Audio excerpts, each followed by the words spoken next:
देश के यशस्वी प्रधानमंत्री श्री नरेंद्र मोदी जी, बिहार का विकास जो है इस लाठी के सहारे है और बिहार में विकास की गंगा हर एक सड़कों पे बह रहा है। आप देख सकते हैं इस सड़क से आगे जाते हैं तो 2 पंचायत है और बिहार में लगभग 80% क्षेत्र में बाढ़ आता है। यहाँ पे एहसान के नाम पे हेलीकॉप्टर से चूड़ा मिट्ठा गिराया जाता है और हम सरकार के एहसान के तले जो है उस चूड़ा मिट्ठा के तले जो है दब जाते हैं। हमारी समस्याओं को कोई नहीं सुनता है। मझवलिया ब्लॉक के सीईओ को जब फोन करते हैं तो वो कहते हैं कि आपके गांव में जाने का रास्ता नहीं है, मैं नहीं जा सकता हूं। जबकि सच्चाई है ये लोग सारे के सारे लोग इसी गांव के हैं और इसी लाठी के सहारे आते हैं जाते हैं। जब हम लोग इस गांव में जा सकते हैं, इस पंचायत में जा सकते हैं, आगे बहुत से गांव हैं वहां पे जा सकते हैं, तो क्या ब्लॉक के अधिकारी नहीं जा सकते हैं? और जब ब्लॉक के अधिकारी नहीं जा सकते हैं तो इस गांव में एनडीआरएफ की टीम को क्यों नहीं भेजा जा रहा है? कम से कम 10,000 लोग इस रास्ते से आते जाते हैं। देखिए स्थिति क्या है। मझवलिया ब्लॉक के सीईओ साहब को फोन करके जब मैं बोला कि चलिए मेरे गांव में, तो बोल रहा है नहीं जा सकता हूं क्योंकि आपके गांव में रास्ता नहीं है। मैंने बोला रास्ता फिर कौन बनवाएगा? तो बोल रहे हैं अभी क्या रास्ता बनवाया जाए। तो बाढ़ हर साल आता है इस गांव में। सीईओ साहब, क्या आपको पहले नहीं पता था कि इस गांव में रास्ता चाहिए? इस गांव में रास्ता है, नीचे पीसीसी है, नीचे पीसीसी रोड है, पूरा रोड बना हुआ है। पीछे भी दिखेगा सर, रोड बना है, पीछे दिखाइए, पीछे पीछे रोड है, पीसीसी रोड है यहाँ पे। सीईओ साहब को हिम्मत नहीं है इस गांव में आ जाए। और पेपर में क्या आता है, सीईओ ने किया दौरा, सब कुछ सही। क्या सब कुछ सही है? हम लोग सही है। अभी एक औरत प्रेग्नेंट थी, डिलीवरी के साथ, उनको लाने में कितना तकलीफ हुआ होगा, जरा इन बच्चों से पूछिए। क्या हुआ था ना? तकलीफ हुआ था ना? हर जाति के लोग इस रास्ते से आते हैं, हर धर्म के लोग इस रास्ते से आते हैं। सीईओ साहब, धार्मिक भेदभाव छोड़ के कम से कम महानवा डुमरी में भी एक बार आप अपना दर्शन दिखाइए सीईओ साहब। और मेरे पास सबूत है, मैं दूंगा। आपने कहा है कि महानवा डुमरी में रास्ता नहीं है, तो फिर मैं कैसे जा सकता हूँ? और मनीष कश्यप फिर कैसे जा सकता है महानवा डुमरी में? आप लोग कैसे लेके आ गए? आए हैं कि नहीं आए? अभी एक मोटरसाइकिल आ रहा है, देख सकते हैं वहाँ पे मोटरसाइकिल, लोग मोटरसाइकिल भी लेके आ जा रहे हैं। हिम्मत और हौसला होना चाहिए सीईओ साहब। आपके अंदर हिम्मत और हौसला नहीं है। आप सिर्फ और सिर्फ अपना ट्रांसफर रुकवाने में व्यस्त हैं। और हम लोग कोशिश करेंगे कि आपका जल्द से जल्द इस एरिया से ट्रांसफर हो जाए।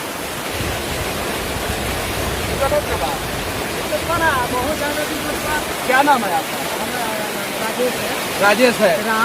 राजेश राम। दिक्कत हो रहा है? बहुत ज्यादा। नीचे रोड है ना? है रोड है, रोड पे पानी है।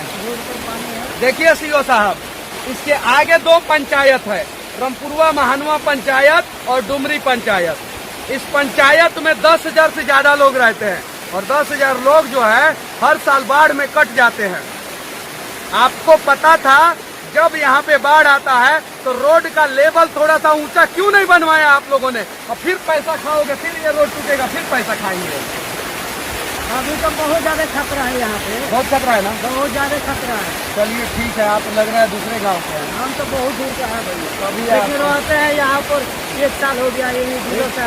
हम लोग यहीं पे के हैं, लेकिन तो हम लोग किससे भी ज्यादा सीजन हो गया पानी देखते हुए हमें भी। आपका दूसरा सीजन हो गया, हम लोग इतना पानी हेल हेल के अपने गांव पहुंचे हैं, तो हम लोगों को डर नहीं लगता है।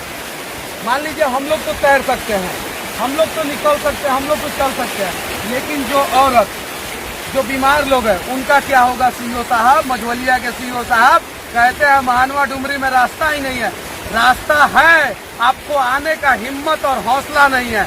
और हम लोग नेता से तो बात ही नहीं करते हैं। नेता तो हमारे गांव में कभी आते ही नहीं है बाढ़ के समय में। बाढ़ के बाद चूड़ा मिठा लेके आएंगे।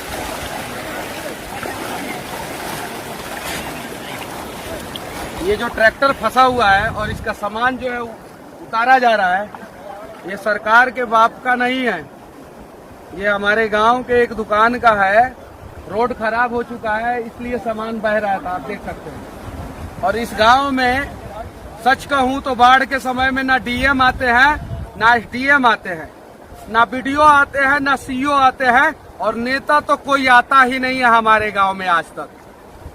और हाँ, एक और बात मैं कहना चाहता हूं, हमारे गांव में एनडीआरएफ का टीम भी नहीं आता है, आज तक तो आया नहीं है।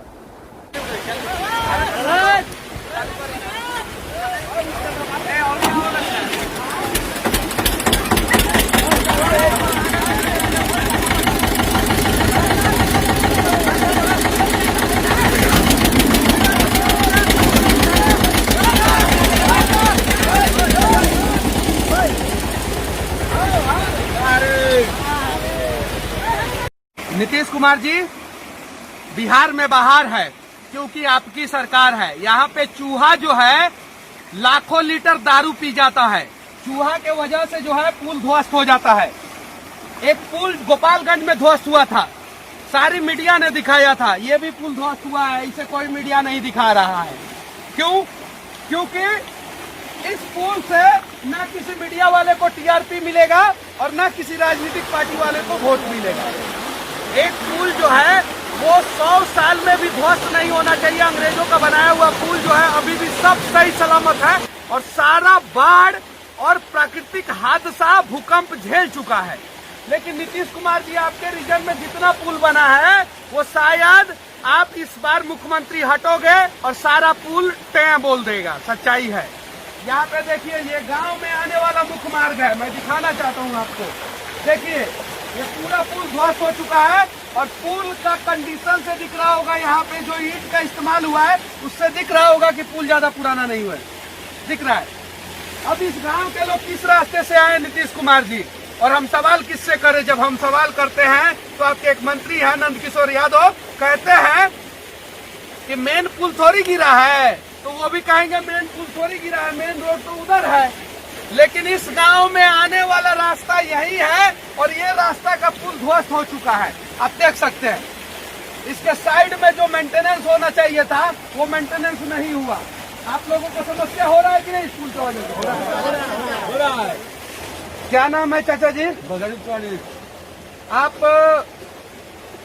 सकल सूरत से गरीब हैं कि सच में गरीब है? सच में गरीब है। नहीं तो नीतीश कुमार के मंत्री कह देंगे कि 2 आदमी को खड़ा करके मनीषवा वीडियो बनवा दिया है। सत्यम गरीब है, हमारे गरीब है, कुछ नहीं है, कुछ नहीं है। ये रास्ता जो था भगवान का दिया हुआ, नीतीश सरकार का दिया, वो भी टूट चुका है। इस गांव में गाड़ी आने का कोई दूसरा रास्ता है क्या? नहीं। ये पुल ध्वस्त हो चुका है, समस्या हो रहा है, काफी समस्या, काफी समस्या, दिक्कत हो रहा है, बहुत दिक्कत है। नीतीश कुमार जी, देख सकते हैं मुंह पे मास्क है इन लोगों का, सोशल डिस्टेंसिंग का थोड़ा बहुत पालन इन लोगों ने रखा है। इनका पुल क्यों ध्वस्त हो गया? इस पे क्या रीजन दोगे? चूहा ने इसको पुल को काट दिया कि चूहा के वजह से ध्वस्त हो गया, कि दारू पी के जो इंजीनियर बनाया था उसके वजह से ध्वस्त हो गया? अब दारू पी के तो कह नहीं सकते, क्योंकि आपने तो दारू बंद कर दिया है, और बिहार में लोग तो दारू पीते नहीं है, यहाँ पे तो चूहा दारू पीता है। सच्चाई है। हंस रहे हैं चाचा, देखिए चाचा क्यों हंस रहे हैं? मैंने गलत बोला है क्या? चूहा सही बोलता है, चूहे ना दारू पीता है बिहार में? दारू पीता है। डेटा के हिसाब से चूहा पीता है।